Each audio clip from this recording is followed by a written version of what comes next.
Welcome, word enthusiasts and language learners. Today, we're diving into the world of English conjunctions. Our three stars of the day?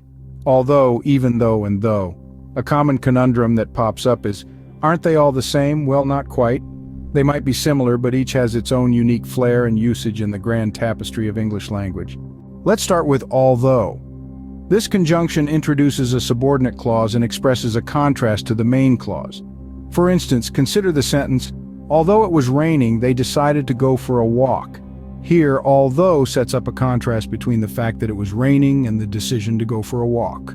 Moving on, we have even though. This one's a bit more emphatic. It's like although, but with a pinch more intensity. For example, even though she was tired, she finished her homework. The use of even though accentuates the contrast between the person's tiredness and their determination to finish their homework. Last but not least, though. This word can be a bit of a chameleon. It can play the same role as although and even though, but it can also function as an adverb. As a conjunction, it can be used at the beginning or end of a sentence.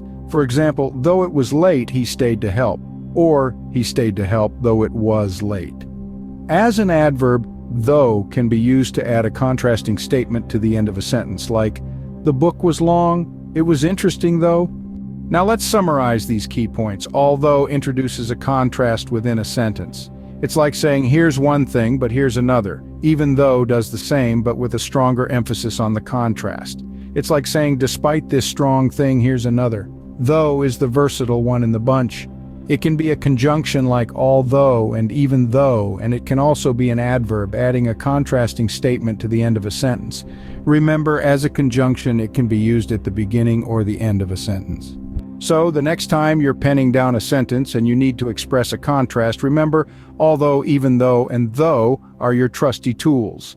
Each one carves out a different level of emphasis, and though even gives you the freedom to change up your sentence structure. Happy writing, and remember, every word is a new opportunity to express exactly what you mean.